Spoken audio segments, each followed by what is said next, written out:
I was working away at the time, and when I finally flew home, I expected my wife, Paula, to pick me up from the airport as usual. Instead, I was surprised to see her arrive with our two daughters. Laura was in the driver's seat, Kylie beside me in the back.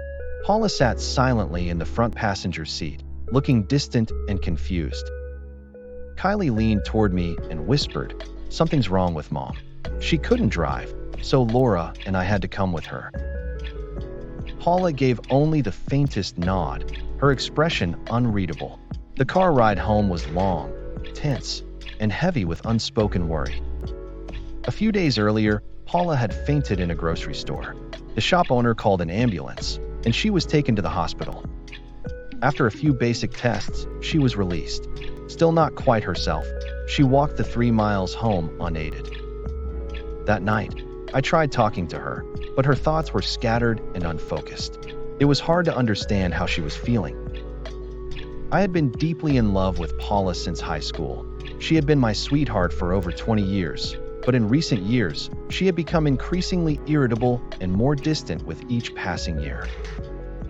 At the time, I blamed it on everyday stress or maybe frustration with some of my personal shortcomings. The next day, I managed to get her to the doctor. Out of respect for her privacy, I let her go in alone. Later, the doctor phoned me, clearly concerned. He explained Paula had struggled to answer even simple questions. He asked me, "Is this how she normally is?" I told him no, something was seriously wrong. The doctor arranged for Paula to have an urgent CT scan, scheduled for the next day. When we collected the results, Paula waited in the car. I opened the envelope, read the first few lines, and my whole world felt as if it was collapsing. A large tumor on the right frontal lobe. The words hit me like a sledgehammer. I broke down, sobbing as I tried to explain it to Paula. She sat quietly, impassive, and said, "I guessed it would be something like that." I drove us home in tears, unable to face our daughters.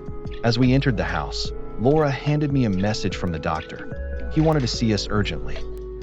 She demanded to know what was happening. I told her that her mother was very unwell, but we'd wait until after speaking with the doctor to say more. At the clinic, we were ushered into a private office and waited for the doctor to enter. The doctor confirmed what I had read. Shining a light in Paula's eyes, he noticed how her pupils were uneven, a sign of a brain in distress. How could the hospital have missed this? The doctor had already called the hospital and arranged for Paula's admission that night.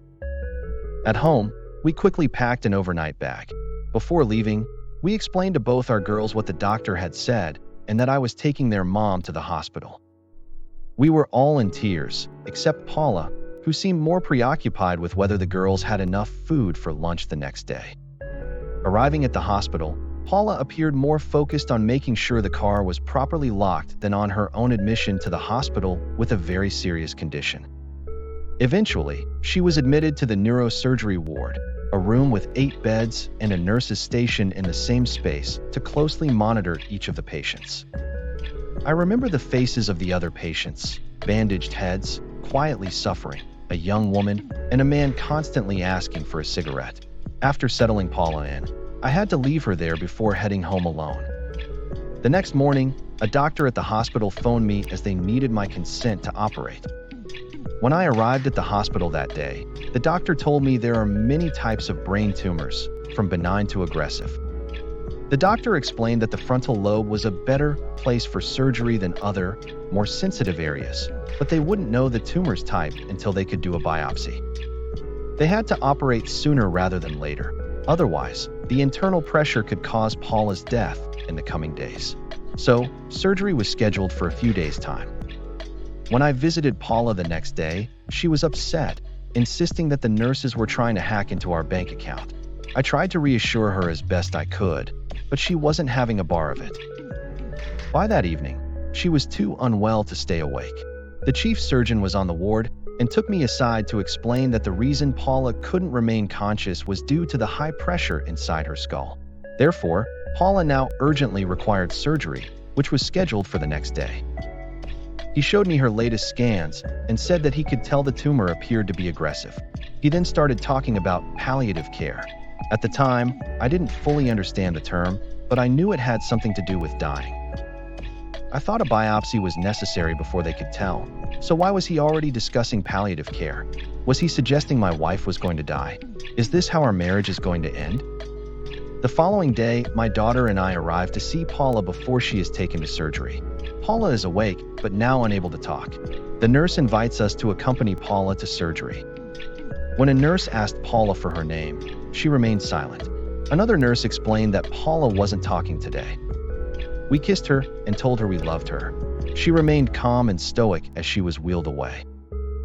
The orderly, noticing our concern, tried to assure us, saying, "Don't worry, we will take good care of her." As the doors closed behind them, I felt the weight of not knowing if we'd ever see Paula again.